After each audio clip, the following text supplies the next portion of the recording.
Olá, oitavo ano. Aqui é o professor Givanildo novamente.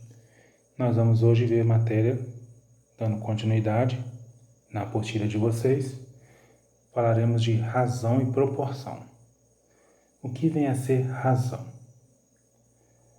A definição está aí, olha. Dados dois números racionais, A e B, com B diferente de zero, denomina-se razão de A para B o quociente A sobre B ou A dividido por B. Vamos entender o significado dessa definição. Aqui está dizendo, de modo geral, se o A e o B são números quaisquer, não importa o valor dele, desde que o B não seja zero.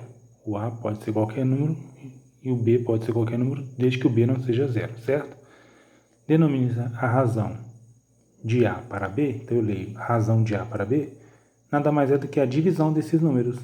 Seria o quociente. O quociente é o resultado de uma divisão. Seria a divisão de A por B na forma de fração. Lembrando, toda fração representa uma divisão, né? Então aqui seria A sobre B, uma divisão, ou A dividido por B. Só que, como se trata de razão, em vez de eu ler A dividido por B, eu vou ler A para B. Tanto nessa forma, como aqui também, ó, A para B. Tá certo? Aí agora eu vou mostrar um exemplo com número. Há três maneiras de indicar uma razão. Observe. Aqui eu estou mostrando, nesse exemplo, a razão de 6 para 5. Então aqui eu estou mostrando três maneiras de escrever essa razão de 6 para 5. Seria dessa forma, dessa e dessa. Essa forma aqui, você lê 6 para 5, representando uma divisão, né?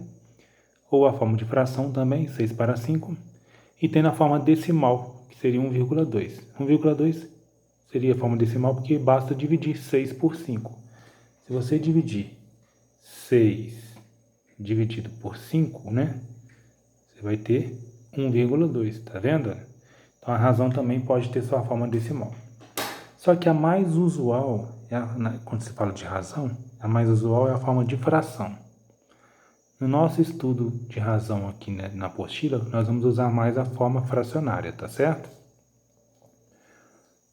E para que serve a razão entre dois números? Ela serve nada mais do que para comparar quantidades, comparar grandezas. Grandezas é tudo aquilo que eu posso medir ou contar. Então, se eu quero, por exemplo, comparar duas medidas, eu quero comparar duas quantidades, então eu uso a razão. Um exemplo aqui, claro, por exemplo, numa receita, né? Você fazer uma receita de bolo. Aí você tem que usar lá 1 kg de farinha e 2 medidas de fermento, ou 2 colheres de fermento, suponhamos. Então a razão que você usa para fazer essa receita é 1 kg de farinha para 2 colheres de fermento. É uma forma de você fazer uma comparação aí, para você fazer a receita, você usa essa medida, através, no caso aqui, eu escrevo uma razão, que seria 1 para 2. É na razão de 1 para 2, ou seja, a cada 1 kg de farinha eu usaria 2 colheres de fermento. Se eu dobrar a quantidade de farinha, eu tenho que dobrar a quantidade de fermento, não tem? Então seria 2 para 4 se eu quisesse fazer o dobro da receita. Tá vendo, olha? Então esse aqui é um exemplo em que se usa a razão, e a razão no sentido de comparar as quantidades de farinha com a quantidade de fermento, tá bom? E outra coisa que eu devo ficar atento também numa razão é a ordem que está sendo considerada, a ordem que você vai escrever a razão. Vou mostrar para vocês através desse exemplo aqui. Exemplo. Uma prova de matemática era composta de 20 questões. Um aluno acertou 12 dessas questões. Nessas condições, determine. Letra A. A razão do número de questões que acertou para o número de questões que havia na prova. Então, eu vou escrever essa razão em forma de fração. Uma fração aqui, o traço de fração, em que, obedecendo a ordem que está pedida, ele quer a razão entre o número de questões que ele acertou primeiro, depois o número de questões que havia na prova. Então, essa ordem eu tenho que obedecer, olha. Questões que ele acertou. Quantas questões que ele acertou? Foram 12. Então, 12 em primeiro. Depois, para o número de questões que havia na prova. A prova tinha 20 questões. Então, a razão é 12 para 20. Em forma de fração, assim, tá vendo? E observaram que eu fiquei atento à ordem considerada. Então, é número de questões que tinha na prova, número de acertos que ele teve para o número de questões da prova, 12 para 20. Essa é a razão. Então, eu leio 12 para 20. Tá bom? Essa mesma razão eu posso simplificar.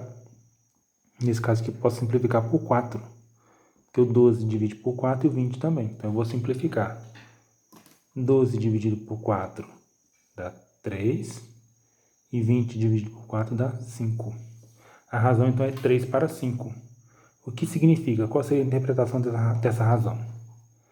Significa que para cada 5 questões que tinha na prova, o aluno acertou 3. A cada 5 questões, ele acertava 3. É uma forma de comparar qual foi o nível de acerto desse aluno, né? Letra B. A razão do número de questões que acertou para o número de questões que errou. Primeiro, quantas questões ele acertou? Foram 12, não foram? Então, vou escrever aqui novamente. Traço de fração, 12 questões que ele acertou. Para o número de questões que ele errou. O enunciado não me deu explicitamente as questões que ele errou, mas dá para saber. Se tinha 20 questões na prova e ele acertou 12, então o que falta para 20 é o que ele errou, né? 20 menos 12 dá 8. Então é 12 para 8. Dá para simplificar por 4 de novo também, né? Por 4 aqui vai dar 3, aqui vai dar 2. Então qual seria a interpretação dessa razão? Para cada 2 erros que ele tinha, ele acertava 3 questões, né? Tá bom?